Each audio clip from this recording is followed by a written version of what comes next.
എല്ലാവർക്കും അച്ചൂസ് ഡയലോഗിൻ്റെ പുതിയൊരു വീഡിയോയിലേക്ക് സ്വാഗതം. അപ്പോൾ നിങ്ങൾക്ക് പിക്ക് കണ്ടപ്പോൾ തന്നെ മനസ്സിലായി എന്ത് വിശേഷമാണ് പറയാൻ പോകുന്നതല്ലേ.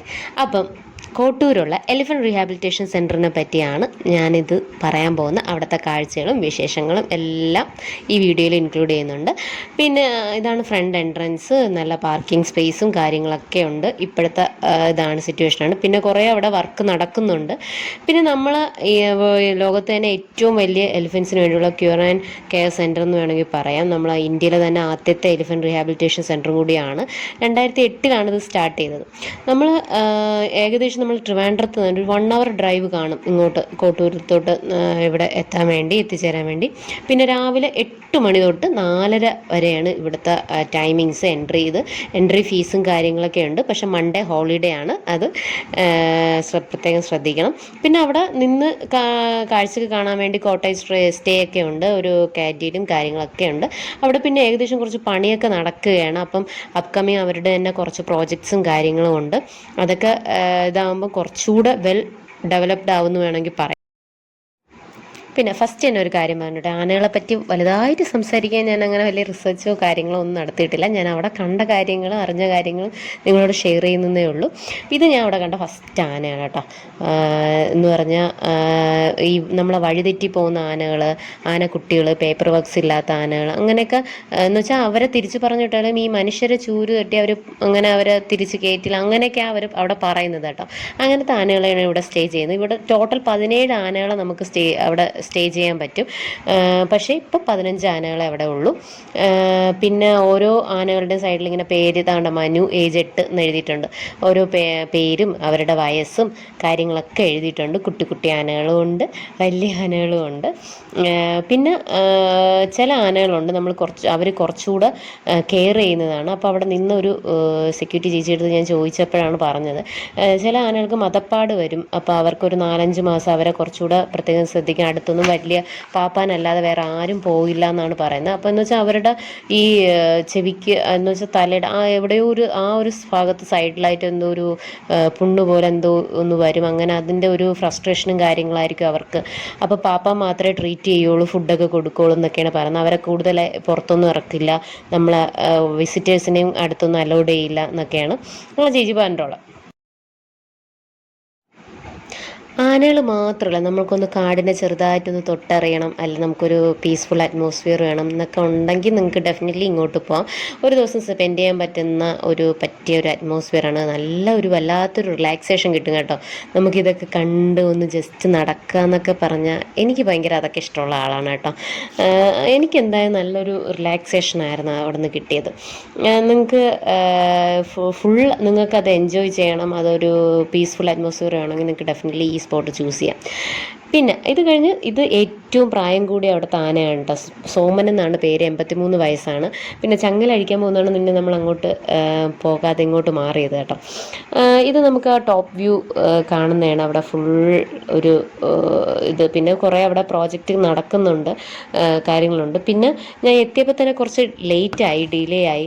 അപ്പം നമ്മൾ എന്ന് വെച്ചാൽ ആനകളെ കുളിപ്പിക്കുന്നതൊക്കെ രാവിലെയാണ്, അതൊന്നും കാണാൻ പറ്റില്ല. ഇത് അവരുടെ ആഹാരം പോയി എടുത്ത് കൊണ്ട് ഇവിടെ വന്നിടണം, അതാണ് നിങ്ങൾ കണ്ടത്. ഫുഡ് അവർക്ക് ആവശ്യമുള്ള ഫുഡ് അവർ തന്നെ എടുക്കും. പിന്നെ അത് കഴിഞ്ഞ് അവർക്കിങ്ങനെ എന്തോ ഒരു ഫുഡ് ഡോക്ടേഴ്സൊക്കെ എൻ്റെ നിർദ്ദേശപ്രകാരമാണ് ഫുഡൊക്കെ കൊടുക്കുന്നത്. പിന്നെ അരി, ഗോതമ്പ്, റാഗിയൊക്കെ ഇങ്ങനെ മിക്സ് ചെയ്തൊരു ഉപ്പുമാവ് പോലെ ഒരു മിശ്രിതം ഉണ്ടാക്കി അവർ ജസ്റ്റ് ഇങ്ങനെ ആ ഒരു ക്വാണ്ടിറ്റി അനുസരിച്ച് കൊടുക്കും. പിന്നെ അവിടെ ബോട്ടിംഗ് ഉണ്ട്, കുട്ടവഞ്ചി, പെഡൽ ബോട്ട്, അങ്ങനെയൊക്കെ പറഞ്ഞ് അതിന് സെപ്പറേറ്റ് റേറ്റും കാര്യങ്ങളും ഉണ്ട്. പിന്നെ ടൈമിങ്ങും വെച്ചിട്ടുണ്ട്. നമുക്ക് ഏത് വേണോ ചൂസ് ചെയ്ത് നമുക്ക് പോകാം. ഒരു രക്ഷയില്ല കേട്ടോ. എനിക്കത് പോയപ്പം കിട്ടിയ ഒരു സുഖമുണ്ടല്ലോ, ഒരു രക്ഷയില്ല. പിന്നെ ഇത് എന്ന് പറഞ്ഞാൽ നമ്മൾ നെയ്യാർ ഡാമിൻ്റെ തന്നെ റിസർവറിൻ്റെ ഒരു ഭാഗമെന്ന് വേണമെങ്കിൽ നമുക്ക് പറയാം ഇതിൽ. പിന്നെ നമ്മൾ പോയി വരുമ്പോൾ നമുക്ക് അവിടെ അഗസ്ത്യ വനത്തിൻ്റെ ഭാഗം, അങ്ങനെ കുറേ മലകളൊക്കെ കാണാം കേട്ടോ. അപ്പോൾ അതിൻ്റെ കൂടുതൽ ഡീറ്റെയിൽസ് ആ ചേട്ടൻ ഇരുന്ന് പറയുന്നുണ്ടായിരുന്നു, എല്ലാ കാര്യങ്ങളും. ആ വഞ്ചി തുഴയുന്ന ചേട്ടൻ എല്ലാ ഡീറ്റെയിൽസും അവിടുത്തെ കാര്യങ്ങളും കാട്ടിലെ വിശേഷങ്ങളും ആനയെ കുളിപ്പിക്കാൻ പോകുന്ന വിശേഷങ്ങളൊക്കെ ഫുൾ ഇരുന്ന് പറയുന്നുണ്ട്, നമുക്ക് മനസ്സിലാകുന്നുണ്ട്. അങ്ങനെ ഓരോ കാര്യങ്ങൾ പറഞ്ഞു. പക്ഷെ നമുക്ക് അവിടെ ഇരുന്ന് കിട്ടണ ഒരു സുഖം വേറെയായിരുന്നു സത്യം.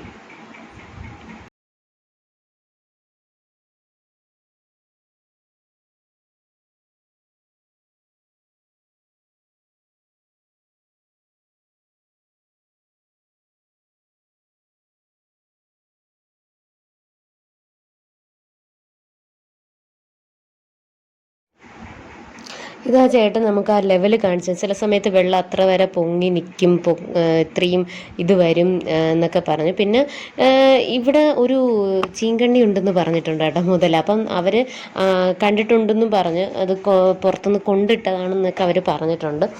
അപ്പം അത് ഡേഞ്ചറസ് ആണ് എന്ന് വെച്ചാൽ അങ്ങനെയല്ല, ഒരു റിസ്കി ഏരിയ അറിയാമല്ലോ അവർക്ക്. അങ്ങോട്ടൊന്നും അവർ തുഴഞ്ഞു പോവില്ല, വിസിറ്റേഴ്സിനെ ഒരിക്കലും അങ്ങോട്ട് കൊണ്ടുപോകില്ല.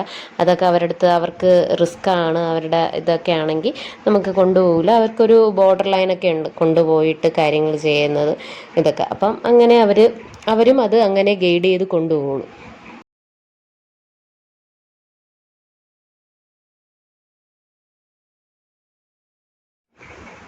പക്ഷെ എന്തൊക്കെ പറഞ്ഞാലും ഞാൻ ശരിക്കും എൻജോയ് ചെയ്തു കേട്ടോ. എനിക്ക് വല്ലാത്തൊരു അത് ആ ഇവിടെ നിന്ന് ഇറങ്ങിയതിന് ശേഷം എനിക്ക് വല്ലാത്തൊരു റിലാക്സേഷൻ കിട്ടിയ പോലെ. ഒരു ലൈഫിൽ എത്ര സ്ട്രെസ് ഉണ്ടെങ്കിലും നമുക്ക് കുറച്ച് നേരം ഒരു മനസ്സൊരു കുളിർമ, ആശ്വാസം എന്നൊക്കെ നമുക്ക് വേണമെങ്കിൽ പറയാം. പിന്നെ നമ്മൾ ഇത് 360 ഡിഗ്രി വ്യൂ ആണ് കേട്ടോ. ആ ചേട്ടൻ തന്നെ നമുക്ക് വേണ്ടി ചെയ്തെന്ന് ഒരു 360 ഡിഗ്രി വ്യൂ എന്ന് വേണമെങ്കിൽ പറയാം. അടിപൊളിയായിരുന്നു കേട്ടോ, സൂപ്പറായിരുന്നു. ആ വഞ്ചിയിലിരുന്ന് ഒരു 360 ഡിഗ്രി വ്യൂ ഒക്കെ കാണുക എന്ന് പറഞ്ഞാൽ, ഒരു റൊട്ടേഷൻ നടത്തുക എന്നൊക്കെ പറഞ്ഞാൽ എനിക്ക് ഇഷ്ടപ്പെട്ടു, സീരിയസ് ആയിട്ട് ഇഷ്ടപ്പെട്ടു. അപ്പോൾ ഇത്രയൊക്കെ ഉള്ളൂ വിശേഷങ്ങൾ. നിങ്ങൾക്ക് ആരെങ്കിലും വരാത്തവരാണ്, വന്നിട്ടുള്ളവരാണ്, കാണാൻ ആഗ്രഹമുള്ളവരാണെങ്കിൽ ഡെഫിനറ്റ്ലി ഒന്ന് വരുന്നത് നല്ലതായിരിക്കും. എന്തായാലും ഇനി അവരെ കുറേ പ്രോജക്റ്റുകൾ വരുന്നുണ്ട്.